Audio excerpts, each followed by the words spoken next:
Good morning, everybody. Thank you for being here. So I've got a talk that has a bit of a provocative title on purpose, and let me explain why. There is a survey platform called the Rapid Assessment of Avoidable Blindness, and the latest version of this RAB7 is developed by the International Centre for Eye Health at the London School of Hygiene and Tropical Medicine and Peak Vision.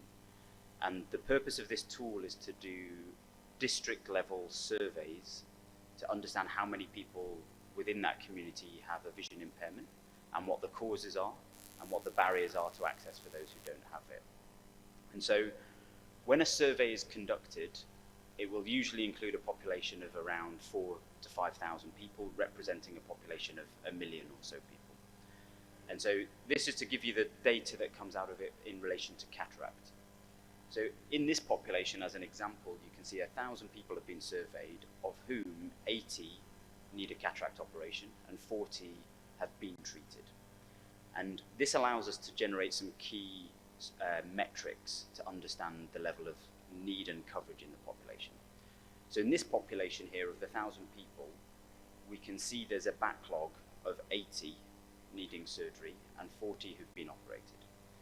And this gives us this coverage metric. So of all of the people who've needed cataract, how many have already been treated? So in this example, it's a third, 33%. More recently, the WHO has expanded this metric to be an effective coverage metric. So what that means is we're not looking at just at who has been treated, but what was the outcome of the treatment. So how many had treatment with a good outcome, how many had treatment that didn't have a good outcome. And that allows us to expand that metric into those who've had a good operation out of everybody who's needed surgery. And so you can see in this example, we get to 23%. And so the gap between the 23% and the 33% is known as the quality gap. And this quality gap gives us information to understand what do we need to do in terms of improving the quality of services, but also how much more coverage is needed. And there's a risk of having high coverage of low quality. So that's just to give you a top level sense of what happens in these surveys. And so this is data from a specific program where you can see the effective cataract surgical coverage is 38% and the cataract surgical coverage is 50%. So that means 57% of all people in that region who've needed cataract have had it. 38% of them have had cataract with a good outcome. So let's create some visualization around that data to help think through what does this mean for practice. So if we start to apply numbers onto this, and we'll do it per million of people. So this is data from Pakistan, where if we look at people whose vision is less than 618, so they are vision impaired, and we take the approximately 250 million people in Pakistan, it means today there is roughly 1.9 million people who have an untreated cataract. It also means 2.7 million people are walking around today who've had successful cataract surgery, and around 1 million people are walking around today who've had cataract surgery who've not achieved 618 vision. So that's high level. Obviously there's huge variation depending on where you are in Pakistan. So you have to take this with a pinch of salt, but I'm generalizing for the whole country. When we take this to a per million level, so I've divided these numbers by the 250 to 1 million, it starts to give you data that becomes useful for planning, because you can't plan at a national level. At a national level, you do policy and strategy. At an implementation level, you need to be thinking much more around the service level. So if you take this to, for every 1 million people, it means there's around 7,500 untreated and around 15,000 who've been treated. Now we can overlay some important data, and we're going to hear more on this talk shortly, in terms of what's the cataract surgical rate. So how many people for every million of population are being operated on per year?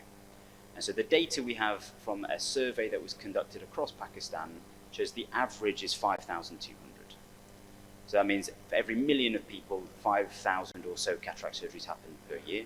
So if you've got a population of 10 million people in a region, it'll mean around 50,000 surgeries are happening per year. Now, there's a huge range. When this data was presented, it showed more than 50% of the regions in Pakistan had a cataract surgical rate of less than 2,000. So that 5,000 is the average, but is not representative of the whole country. Now we need to add important information to this model, which is how many new people are developing vision impairment from cataract per year. And so we can extrapolate data from other cohort studies and also prevalence surveys where we can look at the age range in which vision impairment developed to calculate an approximate incidence.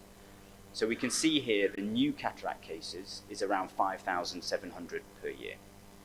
So this is a problem because if you look carefully, that number is bigger than the cataract surgical rate. So that's more people are developing vision impairment than people who are being operated per year. And so I like to think of this as a bathtub of water. The rate at which water is coming in through the tap is the incidence. The rate at which surgery is being delivered is the drainage, is the plug. And if the water is being added quicker than it is being drained, the bathtub starts to fill up and eventually it overfills. Now, the bad news is that the socio-demographic shift and age shift that we're going to see over the next few years, so this is from 2025, this is the current age pyramid. 10% of people are currently over 50. In 25 years from now, the population will have aged, which means 24% of the population of Pakistan will be over 50. Now this matters because the absolute majority of cataract, 85% of it, happens in the 50s and above. So we're going to have more than double the number of people who are over 50 in 25 years than we do today. So what that will mean is it is going to add an increased incidence. So that number, 5,700, is likely to near double over the next few years. So unless the cataract surgical rate grows beyond the incidence, then it will lead to a problem where we start to see growth in the cataract in the incidence, which will mean the untreated cases go up. The backlog grows. The problem with this is there's only two ways out of the backlog. You're either treated or you die untreated. And so this is the challenge, is how do we move to make sure that all of these people for whom there is an existing solvable problem, so we come to a conference like this where we're hearing about state-of-the-art surgery and the greatest advances in equipment and so on, yet cataract, a procedure that has been performed in some form or another for 4,000 years, is still the leading cause of blindness in the world, and many people are going to die before they even access that treatment. Let's look at it from the perspective of the patient. So for those people on the backlog, when the RAB survey is done, they're asked a question, why did you not take cataract surgery? And there's a number of reasons. They include the patient not even being aware treatment was possible, so they showed no health-seeking behavior, that it was denied by the provider for some reason, or they knew about it but they couldn't access it. The cost was a barrier to them. They didn't feel the need, didn't feel that interesting or attractive to them, or they were afraid. So we're able to gather this data, and what we've learned over time is the majority of these things can be solved through demand generation by outreach. So if people are going into the community and generating awareness and helping understand the fears of the patient, they can bring them into the system. And the thing to take away from this then is it gives you these 5 things that you need to solve for the community to bring them into the system, whilst also solving the problem at the level of the hospital services. So to go through each one of those, the first is the patient aware? So many people will not believe you that vision restoration is even possible. And the reason they don't believe it is they don't know anybody else who's had it. None of their neighbours have been treated. They accept that I go old, my hair goes white, my eyes go white, and this is the future. If they are aware, many are not even conscious of where to go to get treatment. So the availability, do they know that they can go to a primary health facility to be assessed? Do they know where the hospital is to get treatment? If they know it's available, is it accessible? So they may know it's available but 3 hours away. Can they reach it? Is it prohibitive in terms of the distance for them? If they can access it, is it attractive? So you can see their fear was a big thing for many people. If they have seen people who've had a poor outcome, so this is where the quality metric really matters, for every poor outcome of cataract surgery, many more people will never come because they've seen their neighbour had their eyes spoiled. So they'll choose not to come. So when a poor quality surgery happens, you're not just harming that individual, you're harming their community, who will remain afraid and will not come. So it has to be attractive, and even the term surgery, we found in most communities is hugely problematic, because surgery is linked to major surgical procedures, is linked to death, is linked to major fear. So we found terms like fix or clean the eye or replace the lens lower the fear and make it more attractive. And then the final thing is, you can see cost was the biggest barrier. Is it affordable? So even if it's attractive to them and they know where to go and they can get there, can they afford it? And that's why we at Peak have had to depend very heavily on our philanthropic partners to make sure those people who are on the lowest incomes can afford surgery. But also in a critical role for government in terms of, through whether insurance mechanisms or otherwise, making sure surgical fees are affordable and available. And so you can think of this as a funnel, and this funnel is one, when you're generating demand, you have to think, what are my strategies for increasing awareness? How do I make sure for those who are aware, part of the awareness, each of these are linked, part of the awareness is linked to where the availability is. So I'm aware I can be treated and I know how to get there. That it's accessible. So are we using data to inform where the services need to be? So a big push towards embedding much more eye care at the primary level. So to date, over 7 million people have been screened across Pakistan using the Peak platform. And what we're seeing is more than 90% can be managed outside of the hospital. Many of them have conjunctivitis, presbyopia, refractive errors, things that don't need to take up capacity of the specialist services. Is it attractive? So are they seeing neighbours who've had quality treatment? Is it affordable? Can they pay out of pocket, or can someone pay for them? And so by removing these barriers, demand is generated. And on the flip side, we build the capacity. So I'm just going to end by sharing a very short video that shows that measurement matters, but our job in public eye health is to make sure people are invisible are made visible, because many of these people are otherwise not seen. And it's not enough just to have survey data. We need to go out and bring them into the system. So here's a short video to explain that a bit more. Over 1 billion people live with vision loss, but don't need to. In spite of tremendous efforts to turn the tide, the number is growing. More people are held back in school, at work, at home. But how do we reach everyone? Some can't make the journey to care, or don't even know a solution exists. Many are missed through fractured health systems and don't even show up in the data. We need to work smarter to make the invisible visible. That's where Peak comes in, powering our partners with technology to enable anyone, anywhere to be screened, analyzing data intelligently to spot shortfalls, and monitoring patient journeys to care so no one is left behind. And it means that when we succeed, we can reach everyone, unlocking the potential of millions.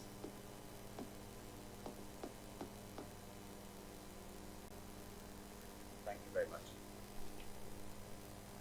Any questions? Any questions from the audience?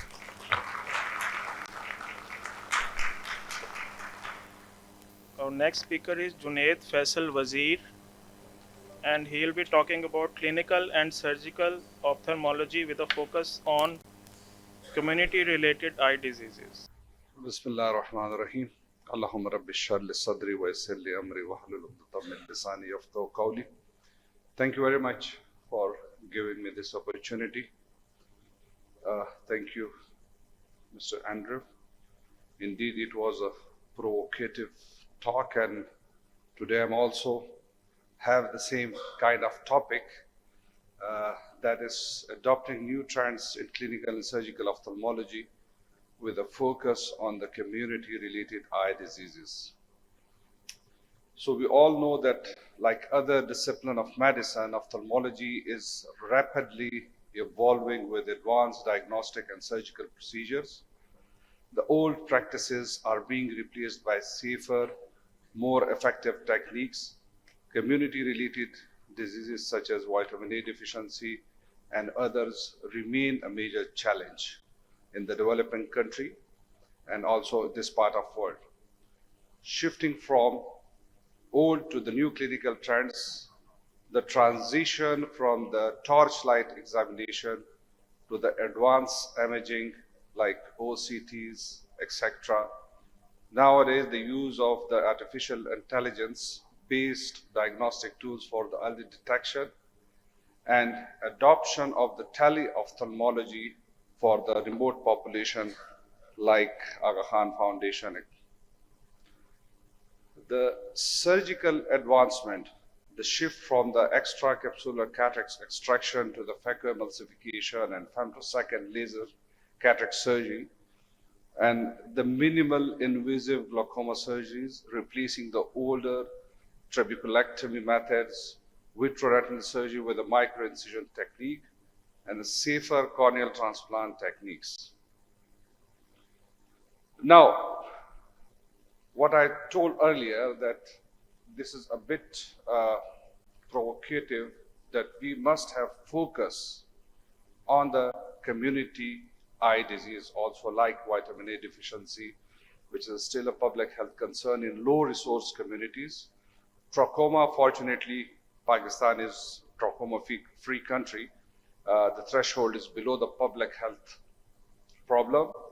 Diabetic retinopathy, it's a big monster waiting, and increased burden with a rise in the diabetes. And last but not the least, the refractive error.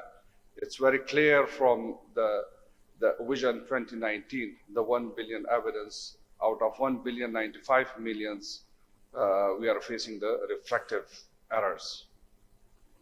So what strategies for the community ophthalmology we must have, like strengthening the school screening programs, public health campaigns for the vitamin A supplementation, integration of the eye care into the primary health care, mobile eye units and the telemedicine for the rural outreach and hard areas to reach, especially for the poor, among the poorest pocket of the country. The new technologies and surgical technique have revolutionized the eye care. Old procedures are being phased out for the safer and efficient alternative. The question mark is here, because in this part of world, we do have a lot of heart cataracts.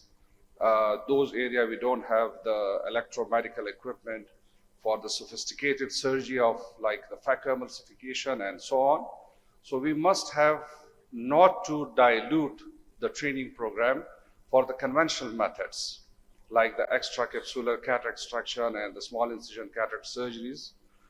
Community disease like vitamin A deficiency, trachoma, though it is below the public health problem, but we have to have a good transition phase, not to again erupt or not to go beyond again the public health problem. So we have to have a very good control of the trachoma.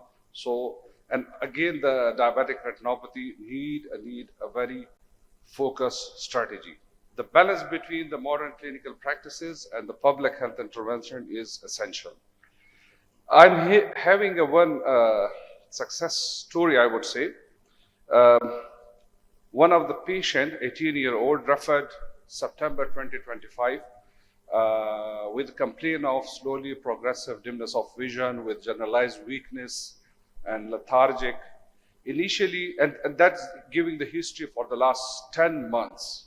Initially, she was presented in May to some local ophthalmologists with a vision 624, anterior segment, posterior segment examination that was unremarkable, and was referred to the internist and neurologist for the further workup.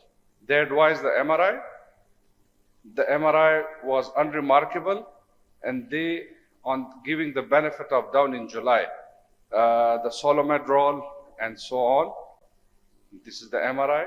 MRI brain was normal, and she won't get any benefit. She was referred from Peshawar to Islamabad, Lahore, even till Karachi. When I examined, there was a straightforward bilateral bitor spot, which is none other than vitamin A deficiency, and also give a good antihelminthic deworm. Just to give this, I'm highlighting this story because not to dilute, taking the opportunity of this platform of the OSP, taking the opportunity of the National Committee of Eye Health, to have a good advocacy with all those institutions who are doing or running the training program, either the fellowships or the master's program. I'm also supervising. So when I was doing training, there was 2-week preventive ophthalmology mandatory workshop before appearing to the FCPS Part 2 exam. And it's now diluted or shortened to 1 week. So again, I would say that the preventive ophthalmology, as the word is strong, so we have to focus more and more on the preventive ophthalmology aligned with the clinical ophthalmology. Thank you very much for your patience. Any question? Thank you. So there is a question from the co-chair.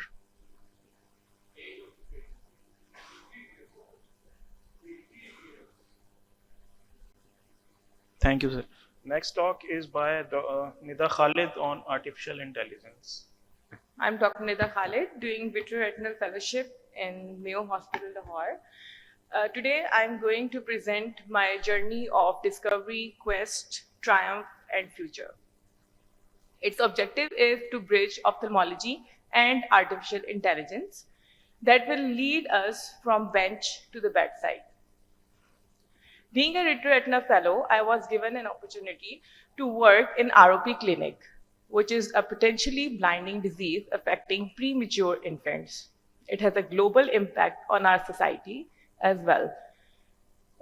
Main problem with this disease is it requires early detection and timely intervention in a critical window, that of almost 4 weeks after birth. And as well, it requires a specialized expertise that is not always available at all areas. And looking at the graphics, it is a need of hour to treat the patients keenly because its high rate in Pakistan as compared to high income countries. So working over there gave me a wake-up call that something should be done innovatively, because looking at the busy OPTs and busy doctors, our worthy professor suggested us to explore some applications in artificial intelligence, and it revealed a lot of things. So he also helped us to collaborate with artificial intelligence team, and I'm currently working with this team that is making some AI softwares. Basically, they are working on diabetic softwares. So multiple meetings were held. We convinced them to work on retinopathy of prematurity as well. I was also convinced to work with AI team, and I studied artificial intelligence deeply. Goals and objectives were set, and main goal was to develop and implement AI-based software solution so that we can implement it in tele-ophthalmology, because there are many nurseries where the ophthalmologist or especially pediatric ophthalmologists are not available. So my diagnostic process started with image acquisition that was taken with a special camera. Image quality was very important. Then we made labels to diagnose the disease. Then the next thing is to train the model. Model training was done by box labeling, segmentation, and then multi-label classification. After which Lian mapping is done, And our workflow future integration is that we will take the images, we'll save in the software, and we'll send to the AI software. It will detect and diagnose, and then we will plan that should we refer the patient to the specialist healthcare or not, so that it will lessen the burden of the doctors. As every journey is full of ups and downs, my will also face the failure of project because of a single mistake. We did a lot of work, and so I learned lessons which I want to share with you, that teamwork is important, patience and persistence is important, and ethical consideration must be kept in mind. We are currently working on more projects of ultra-wide field imaging and flying babies project. Basically, our vision is not to replace the doctors, to help the doctors to decrease their burdens, and implementation of our software in screening programs. Thank you. Thank you. Next talk is Mr. Shahid Suhail will present his talk on Inspire project. Assalamu alaikum. My name is Shahid Suhail, Program Officer at the College of Ophthalmology and Allied Sciences. Today I will be presenting on coverage of refractive errors and optical surfaces in district Shekhupura and Multan under the project Inspire, implemented by the College of Ophthalmology and Allied Sciences in collaboration with SiteSaver.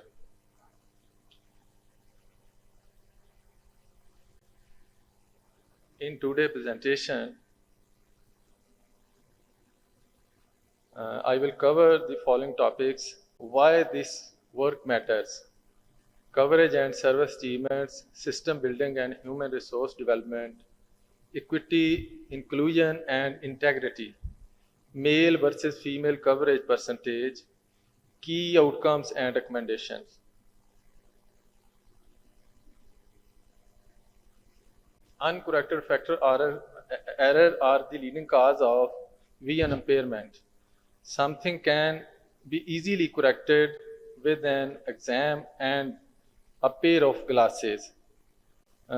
In Pakistan, over 15 million people need refractive surfaces and more than 8 million in Punjab. Rural poor communities and women affected are the most. Key barriers include limited accessibility, affordability, and lack of awareness. Shekhupura and Multan selected because the cover 9.2 million underserved people. Inspire project focus on integration, inclusiveness in primary healthcare. There are some data we cover during our project time.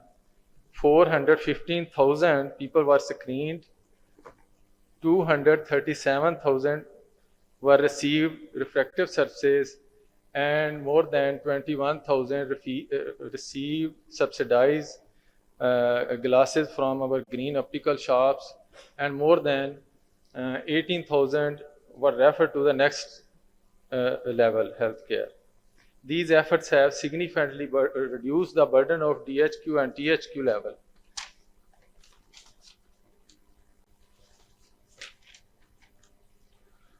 Our theory of change focus on removing barriers through improving accessibility, human resource development, and quality, contributing the universal health coverage. We have deployed almost 20 optometrists in PIC centers. Additionally, COVS is offering a dispensing opticianry course, and the second batch is running over here to strengthen the human resource development.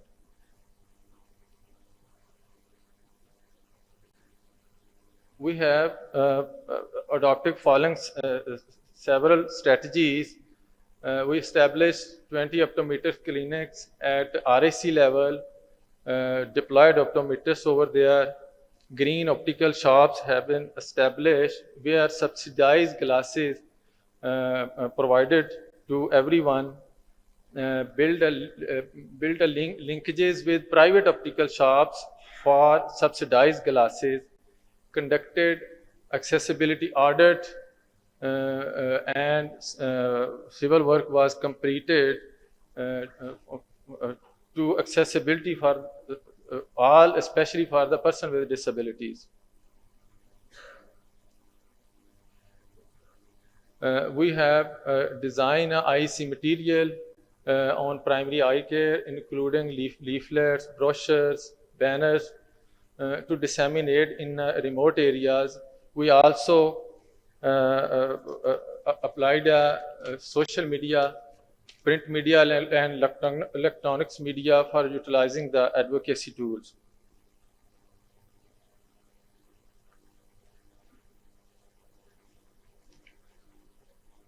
Our screening strategies,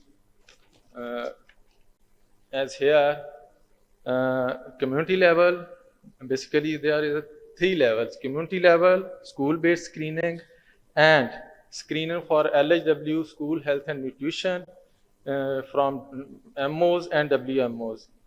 Confirmed refractive errors refer to the optometric clinics for refraction, and from there patients are linked to the green and private optical shops for subsidized glasses. Complicated cases are referred to the THQ and DHQs.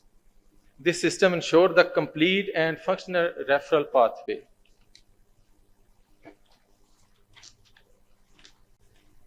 There is no concept about the green optical shop. Basically, the green optical shop established in government premises where everyone access to the subsidized glasses.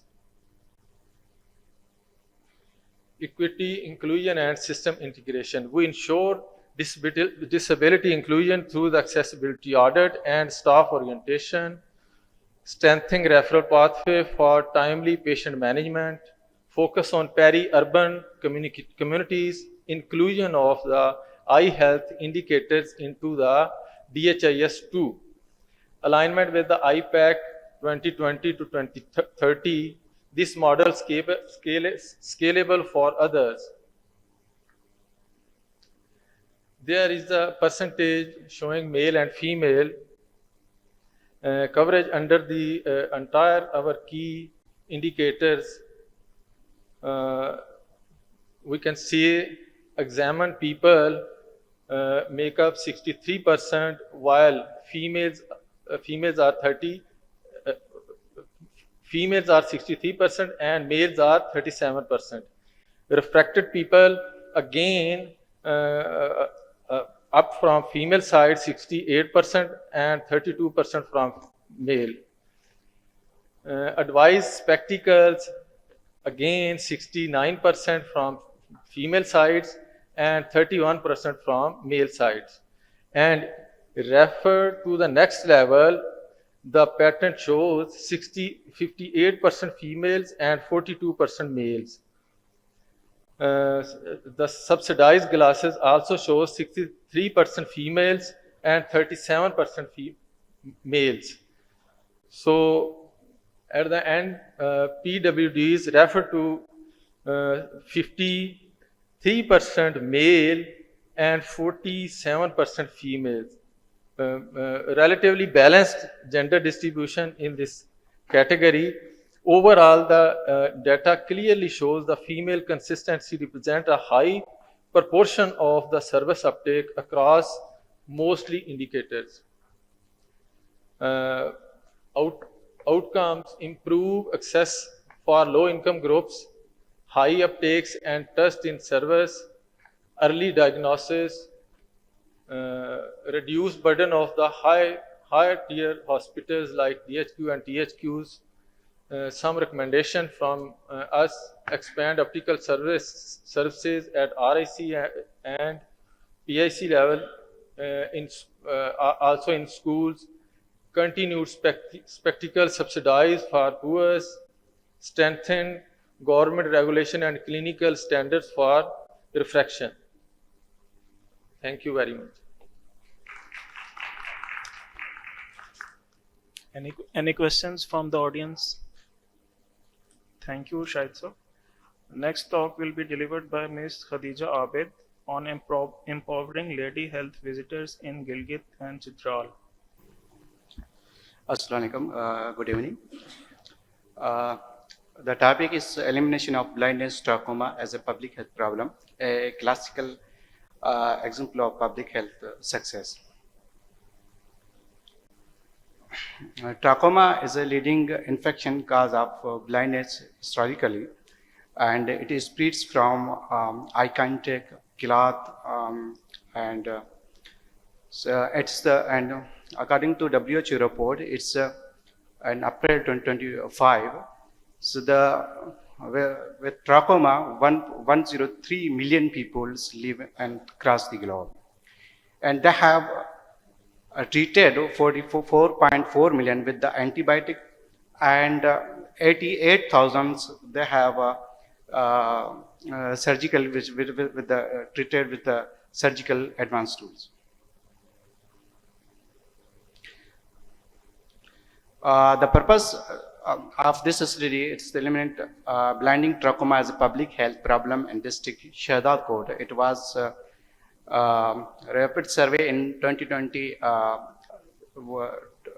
2027 to 8, and then to access the SIV's lead Pakistan trachoma elimination project, it was supported by the CBM, and to evaluate progress toward the achieving WHO elimination target.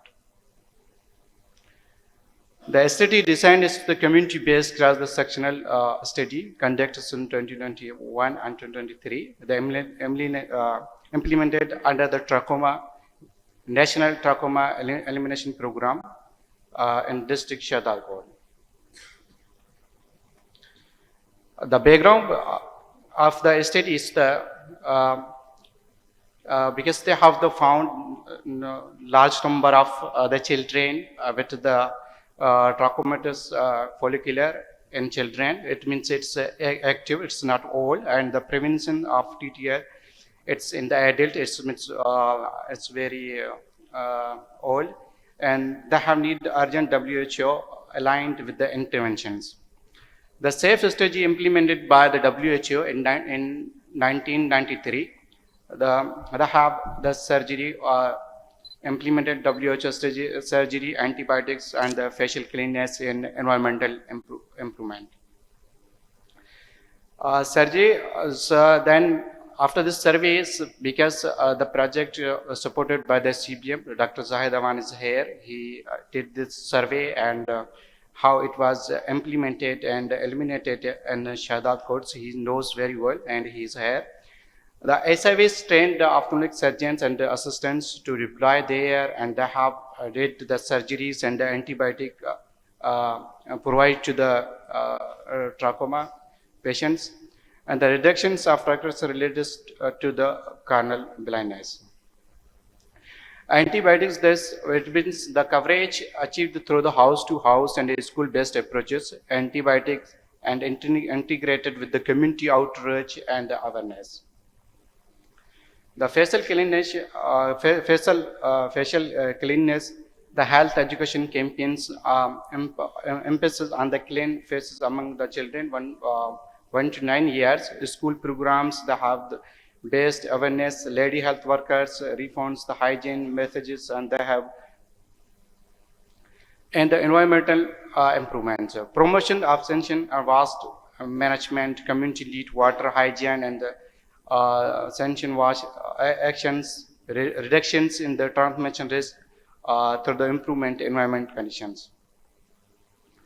The key findings and the significant decline in the trachoma injections in the TPV as the criteria of WHO, the 1.9 reduced 2.5% less than, and often near 1.12% after the intervention.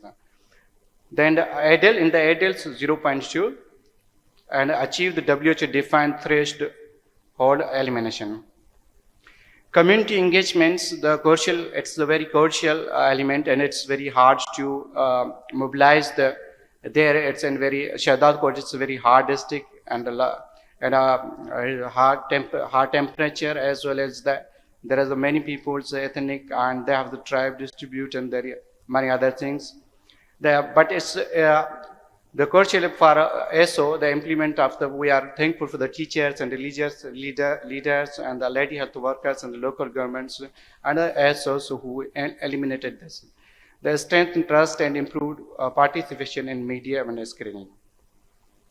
Mass awareness through the media platforms at the SIVS, Sindh Institute of Ophthalmology and Visual Science, with the support of the CBM and the other INGOs, delivered the wide range awareness message on the trachoma. And the information was the broadcast through the local radio stations across the district Shahdad code, and the awareness message was also shared through the electronic media channels. The social media platforms were used to reach youth and community groups.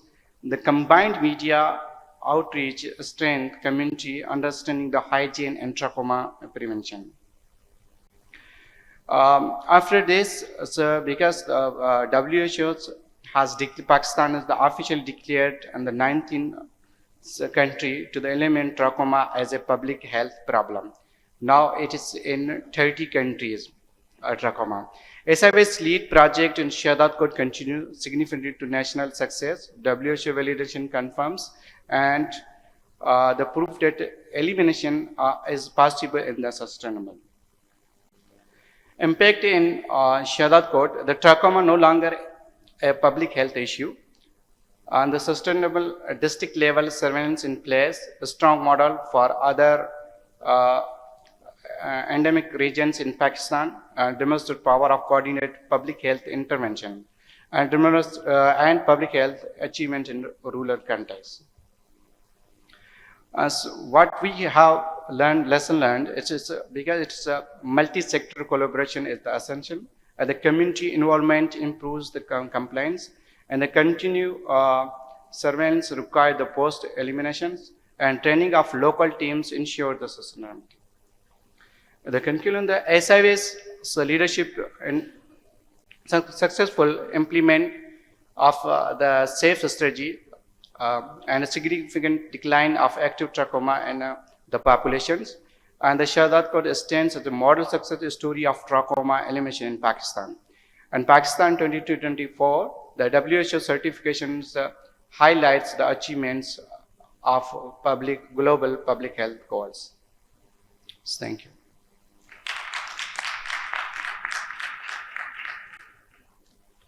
Thank you, sir. Muhammad Iqbal Javed will present his talk on behavioral aspects of myopia among children. Today, my topic is behavioral aspects of myopia among children of 5 to 16 years of age in urban slums of Lahore. Myopia is a problem in which distant object cannot be seen clearly. And myopia also is a global threat of public health concern. In 2000, it was 22.9 million people affected from myopia, and this is expected that in 2050 it will be almost double. So this is a big public health concern problem. And if we see the prevalence of myopia projection from 2000 to 2050, we will see that in East Asia, this is more prevalent. Our study was a cross-sectional study. This was a community-based screening activity in Gopal Nagar, Lahore. Total 377 participants were enrolled, and 238 were found with visual impairment. Data collected on a proforma and analyzed on SPSS. Visual acuity status, there were 94 people, students were 6 to 16, that is normal visual acuity, and mild visual impairment 131, that is 46%, and moderate visual impairment at 20%, and severe visual impairment, only one boy was found. And there was excessive use of digital device, and smartphones was the number one. That was the boys and girls were using 48%, laptops 49%, and desktop only 2%. And if we saw duration of digital screen use, it was longer duration of digital screen than 1 to 2 hours, 19%, and 3 to 4 hours, 32%, and above 4 hours, there are 48%, almost 50%. And outdoor activity in playgrounds, only 1 hour, 32%, that is 55 boys and girls, and 1 to 2 hours, 87, that is 63%, and no outdoor activity in schools or homes, and this was almost 50%. Ocular symptoms were noted, that is dry eyes, 11%, blurred vision, 20%, focusing issues, 28%, and headaches, 47%, discomfort and fatigue, it was 17%. We noted that the knowledge of regular breaks, that is rule 20-20-20, regular breaks only 31%, and the students, boys and girls both, are lesser knowledge about rule 20-20, that is 48%. Regular breaks 47%, and knowledge about 20-20 rules, yes, 23%, and the 79% did not know about the knowledge about 20-20 rule. Conclusion, we know that myopia is preventable and treatable condition. Behavioral factors play a significant role in myopia development and progression. Early intervention and prevention strategies can reduce risk and progression. Limited digital screen time, physical and outdoor activities as a culture in children, playgrounds in the schools as a policy matter, and awareness campaigns for parents, community leaders, and general public about risk factors. These are references, and these are my 3 publications on especially myopia. Thank you. Question, Poojan. Any questions? Dr. Adi, there is a known fact and established fact that these mobile screens, they induce myopia, especially in growing children. What is the minimum time the child should have a screen view in 24 hours? Is there any recommended time period for that? This is about the age of the children, and best to different age groups we recommend different criteria, and studies showed that 2 to 3 hours with regular breaks in 24 hours is recommended, and it is very important to limit the screen time, and either desktop, laptop, because the emission of the blue light, and especially the smartphone concern, we should limit and advise to the patient and especially younger children to avoid excessive use of smartphone. But it is now culture for study and social media and other activities. So we will recommend that only 2 to 3 hours is best for children under 16 years with regular breaks. Yes, that is very much in accordance with the WHO recommendation, that it recommends that the children less than 18 years should use less than 2 hours of screens in their daytime. Thank you very much. Thank you. Thank you, sir. Dr. Arif Hussain will deliver his talk on National Cataract Surgical Rate. Thank you very much. Um, I was just listening the talk of the officer from the Sindh, and he was reminding that how beautifully that this professor has worked for the elimination of trachoma. And the talk and the trachoma talk are relevant in the sense that both of the things, many of the clinicians and many of the professionals maybe don't know that Pakistan has now trachoma free.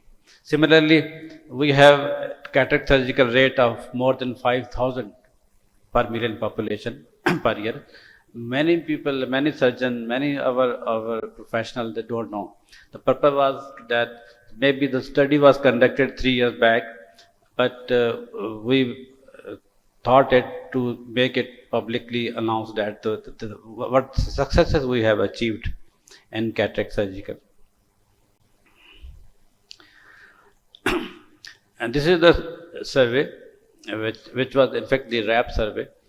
And you will see that the cataract was the second most common cause after the refractive error. And as Dr. Andrew has mentioned that there are many things which are relevant to the cataract surgeries. That how many people we are operating, how many of the cataract, eligible cataract we are operating, I mean cataract surgical coverage, and how many of the cases which are successfully treated, and how many of them have more than better vision than 618. So and lastly that how many of them will die without any operation, and they will die with the cataract. So it is important to know these things. And today's talk is about two things. One is what is the cataract surgical coverage, and how many. Second is how much of the different service providers are doing it. How much the government is doing, how much the public sector is performing, and how much the charity and the NGOs are doing in regard to the cataract surgery.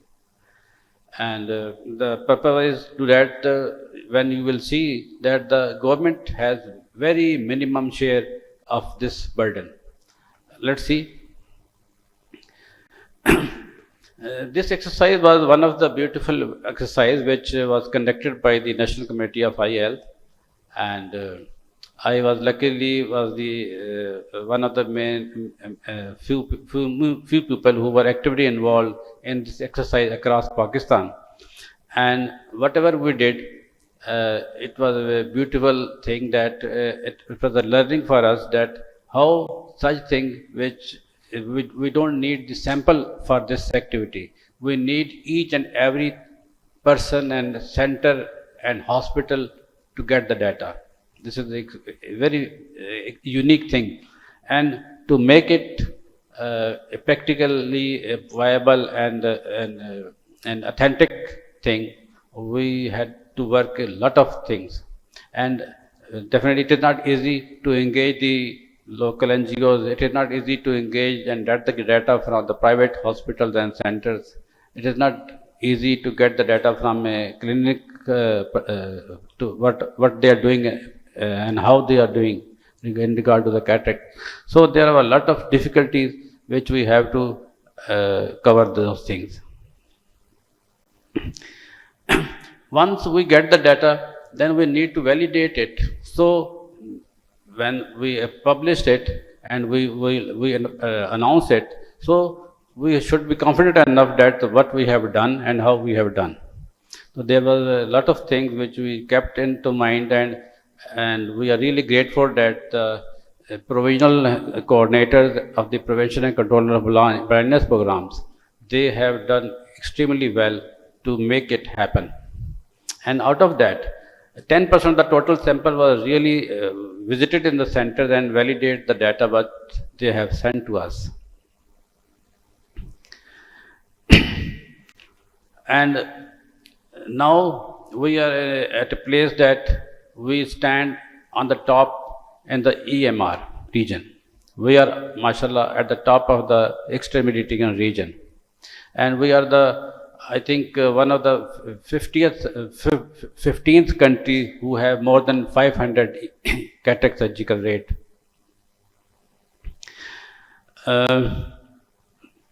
And as I mentioned in the first slide, in all the region and in all the provinces, we have a very good cataract surgical rate. And the thing is not that important. The thing is that you will see the last 2 points, and that was the purpose of my talk here. That what we are doing here. In government setup, you will see there are more than 200 secondary health care centers in Pakistan. There are more than 50 tertiary level, more than 60 tertiary level eye care hospitals in Pakistan in government setup. And if we count the human resource, you will see maybe more than 1,000 surgeons are operating in the government setup. And similarly, you will see more than 3,000 people are working as a allied health for staff for the government setup. What they are doing there for this public money and equipment. So this is a thing which we really need to address at a government level. And the government is doing only 16% of the total surgical count. And really, it is the private sector, it is the NGO sector, and if you combine them, that is about 80% of the total burden they are looking after. And things worsen more if we go down into the track. And if you see that for example, I belong to Punjab. The Punjab is doing only the 14%, 5% of the total cataract surgeries which is being done in Punjab. Only 14.5% of that is being done by government setup. And maybe it is very good in Khyber Pakhtunkhwa, and it is very good reasonably good in Balochistan and Islamabad, but it is very poor in Punjab and Sindh. And before we move on 2030 and we go to the 2050, and as the time passes, it will more expand, the curve will more be in the dangerous zone, and we need to operate more cases. So there is a need to mobilize the government machineries to have more of the cases, and so we can prevent the people from cataract blindness. Thank you very much. Any questions from the audience? Thank you, sir. Ms. Taiba Burhan will present her talk on aging gaze. Bismillahirrahmanirrahim. My name is Taiba Burhan. I'm working as a orthoptist in Mayo Hospital, Lahore, and I'm going to discuss on insights of aging people and the ocular problems they are having, and due to which they have high risk of falls. So older fallers are one of the most important and critical global issues in regard to public health, and they constitute some of the major causes of injury and hospitalization, as well as decline in functions and death in people more than 60. The visual input gives vital information regarding body position, balance, and space perception, and its deficiency interferes with the safe navigation in the environment. Thus, the visual measures and eye tracking of the geriatric population have become significantly significant in knowledge and prevention of falls. So 1 in 4 people age 65 or older has a fall each year. Don't be one of them. So there are few of the age-related diseases in old people: glaucoma, macular degeneration, diabetic retinopathy, retinal detachment, and cataracts. So visual impairment in older adults. How vision affects fall risk: poor depth perception, misjudging steps or obstacles, reduced contrast sensitivity, difficulty detecting hazards, and impaired peripheral vision bumping into objects. It also affects their mobility as well, due to other causes such as arthritis, muscular weakness, neurological disorders. Effects on fall risk: slow reaction times, instability during walk, difficulty negotiating stairs, and uneven surfaces. Vision and balance are interconnected. Visual clues guide movement. Dual deficits greatly increase fall risk. So that's why I chose this topic as a study. So it was conducted in College of Ophthalmology, Mayo Hospital Eye Department, outdoor.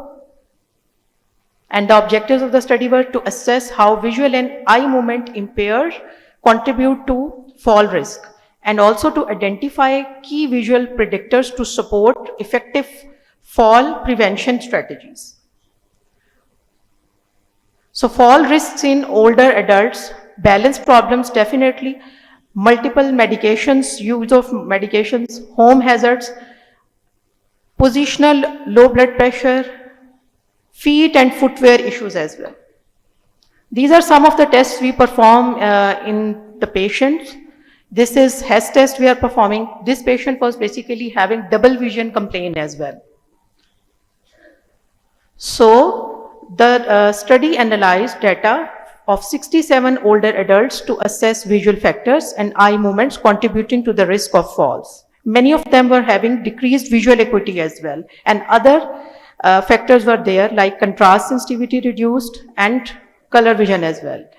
So this table is showing basically the defective extraocular motility or restriction in the patient according to the age groups. This descriptive study involved the analysis of data. 67 participants aged between 48 to 78, divided in 3 groups. The purpose was to assess the association between visual field integrity, extraocular muscle movements, and the potential risk of falls in older adults. So different visual defects were found out according to the results. This you can see shown in the graph as well. Extraocular motility defect in the left gaze, restricted movements. So that this is basically the material and methods used to determine the long-term impact of the visual factors and the eye movements on the risk of falls in elderly. A large sample size and extended follow-up should be used in future research. Vision screening and rehabilitation programs should be conducted regularly to minimize the fall risks among the geriatric population. Conclusion: the result indicate that visual impairments such as reduced, best corrected visual acuity, diminished contrast, and poor stereopsis may play a substantial role in increasing risk among older adults. So I had collected the data with 2 performers. One was the questionnaire based and the other one was for the evaluation of the different tests. So the take home message is: preventing falls is not just about health, it's about inclusion. Older adults with visual or mobility impairments can participate fully in society with the right support. Community awareness, inclusive design, and proactive care make all the difference. Thank you very much. Thank you, ma'am. Any questions? Thank you, ma'am. Our next speaker is Ms. Rabia Rahman. Assalamu alaikum everyone. So today I'm going to present our project on empowering lady health visitors in Gilgit and Chitral through primary eye care training. So according to the background, we know that more than 21 million people in Pakistan are visually impaired, and the situation is even worse in the remote and mountainous regions of GB. due to limited access to specialized care. Solution, we have identified that we can train our frontline officers who are lady health visitors, and they can visit homes, mothers, as well as children in schools. We have integrated eye care in LHV's manual and for early detection and more appropriate referrals. Key activities we have performed that we have our LHV manual, which was developed 30 years ago. We have revised this LHV manual and updated it and integrated updated practices regarding teleophthalmology, digital tools, community education, and along with this, we have also developed some training forms and checklists for LHVs, in which we have developed LHV training checklist. We have assessed their knowledge before and after training through pre-post assessments, and we have developed a program of 6 days. We have run this program in Gilgit, and we have trained 10 LHVs there, and in Chitral we have trained 11 LHVs. The basic component related to training were community education, basic eye screening, community outreach, and teleophthalmology. Each LHVs has completed their pre and post assessments, and we have checked their training through the checklist. So this is the impact we want to show, that before training, the knowledge regarding eye health was very low among all of the LHVs in both of the regions, Gilgit as well as in Chitral. And after the training, the knowledge has increased significantly. Success story followed by this is that when we train these LHV, they go back to their communities and started screening the communities. Two of the LHVs had conducted a school screening by themselves and screened almost 250 students. Out of them, they refer 65 to specialized care or to the optometrist. We have developed a WhatsApp group for coordination because these LHVs are in Chitral and Gilgit. So through WhatsApp group, we are facilitating all of the LHVs. They used to send us the images for any case, and then our optometrists or ophthalmologists guide them how to tackle that case. So achievement so far is that we have improved the capacity of LHVs, successful school-based detection, we have developed the manual as well as institutionalized it, and referral linkages and strengthening them. So way forward is that we want to scale this train the trainer model, and these LHVs can further train other LHVs as well as teachers, and they have poor access to eye health. We also want to integrate this into the primary healthcare settings where we can, as well as reproductive health, we have the questionnaires for that, but in that questionnaire we have very limited component for eye health. So we have proposed to integrate these components into those forms. So through this we can facilitate a hub and scope model where LHVs are connected to our optometrists, and these optometrists are connected with our ophthalmologists. So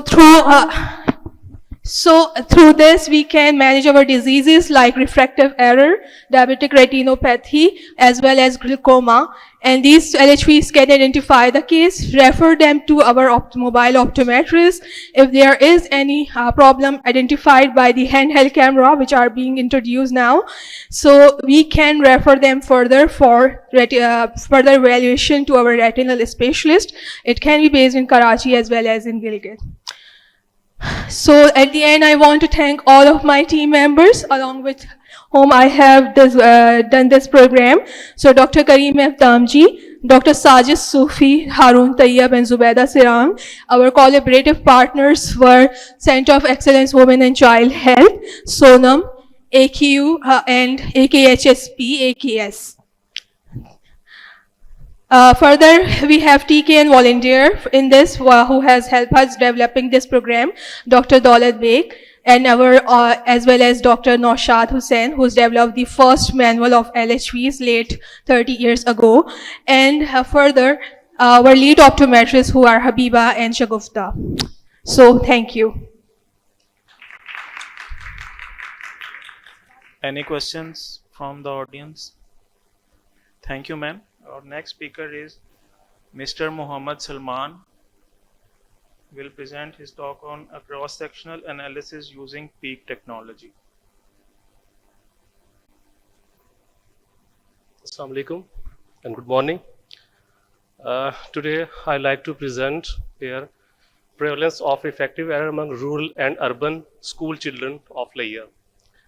I'm very much thankful to Peak, CBM International and College of Ophthalmology for giving this opportunity.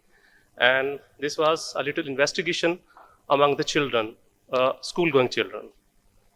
The objectives of this study was to determine the prevalence of refractive errors, to assess gender-wise variation, to evaluate referral compliances and follow-up at RHCs, to assess the effectiveness of this peak-based school screening and service delivery. Before going forward, we just take a quick review of the globally and background of this cause and issue. Globally, 12.8 million children live with uncorrected refractive errors. And if we see it nationally, in different studies, the content analysis of the different studies I have just gone through, is 19 to 22% of children have refracting errors.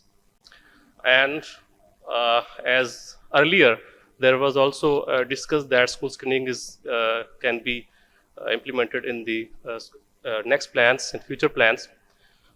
This is the cause of digital eye strain, which we are just talking about.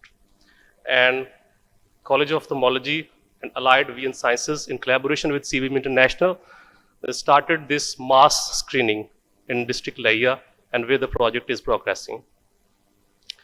This is the demography of this district. You can see that there are the 48.5% of female and 51.5% of males. So evenly balanced the population as far as the country is concerned. So the school-going children, the enrolled children are 282,304. This is the mechanism which we are just going through. The screenings at B2 levels, and then the triage at RHCs and THQs, and then if they have any refractive error, they go to the optical shops, receptions at DHQ, and they're also the final specialization in Nishtar Hospital. This is the map of this district, 3 tehsils. We are here in Tehsil Laia. You can see the red stars, the BHUs, this indicate. And these triangles shows the RHCs, the 4 RHCs we are covering, where our optometrists are there with the support of CBM and College of Ophthalmology. These crescent indicated the THQs at District Laia. And finally, the DHQ, where the phacoemulsification also donated by the CBM International, and the surgeries, cataract surgeries are performed there. The methodology of this discussion was the quantitative cross-sectional studies, peak capture screening for the year of 2024 was taken, and secondary data set was using descriptive statistics. And further, the support of this study was with the content analysis, the different articles, the different studies which I have already gone through. Results, if we see, there are 40,864 school children were screened during the year of 2024. And the triage attendance was 36%, which is a serious concern. Spectacles were provided 274, and as the topic of this study is concerned, the male-female ratio, the female ratio was higher. 63% were female and 37% were male. And if we go through the rural and urban setting, the majority of this district is already a rural setting. So the 90% of the children were rural and 10% were urban. And as the earlier was seen in the presentation of Junaid Salim Saab and Shahid Suhail Saab, this was the high ratio of the female. So you can see the results that the positive outcome in the distance spectacles, refractive errors, the female ratio is higher. In concluding remarks, the refractive errors emerge as the most prevalent ocular condition among the school children. A higher proportion of female received spectacles in Leia. This trend differing from the usual health-seeking patterns in South Asia. The possible reason was higher prevalence of refractive among the female in Leia, and there were also multiple reasons which we can explore through the qualitative and in-depth different studies. Low tide remains a concern, likely influenced by parental awareness, gap, transportation challenges, and financial limitations. Amblyopia and posterior segment disease, although very low, but attention already needed to address this issue, because the 478 is not a big figure which we can see this disease. This was a pictorial view. When we start this campaign, and the school screening was done by school health and nutrition supervisors. It was not an easy task because they were engaged in so many other activities. So we have conducted so many meetings. We take follow-up. We have conducted meeting at CEO office, and our continuous monitoring and reporting the CEO office conducted exclusive meeting with all those SHNS, and they were assigned to make this screening possible. Some suggestion in the end. So integrate eye school screening in mass screening is needed. So for universal coverage, the teacher training is very much important as a screener to reach every child, and the awareness among the school teachers and the parents is very much important. We have to strengthen the follow-up system, the referral mechanism, and the most important thing, the incentive in this campaign is the affordable spectacles, which is very much important. CBIM has generously donated so many and supported this free of cost spectacles. To sustain this program, a proper surveillance and evidence-based planning is needed. So thank you very much. If there are any questions.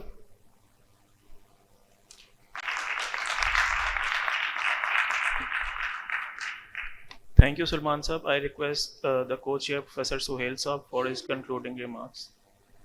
Yes, thank you very much. I have a question for Mr. Ahdi and Dr. Arif. Was there any effect of COVID on the prevalence of trachoma? COVID has not affected on the trachoma, in fact. Yes, you can say that it has affected on some of the surveillance activities of trachoma, which we were doing in that particular period. We were performing our activities which were specifically in regard to the impact survey, and when we are doing that impact survey and surveillance survey, so we faced a lot of difficulties to go into the communities. And luckily, we got the instruction from the International Center of Eye Health that how we will work there. And there was a separate curriculum taught to us when we were going into the field for the impact and surveillance survey, that how we will be performing those survey and to counter the COVID, particularly in that period. And we looked after all the precautions and the instructions which we were given to us to implement them.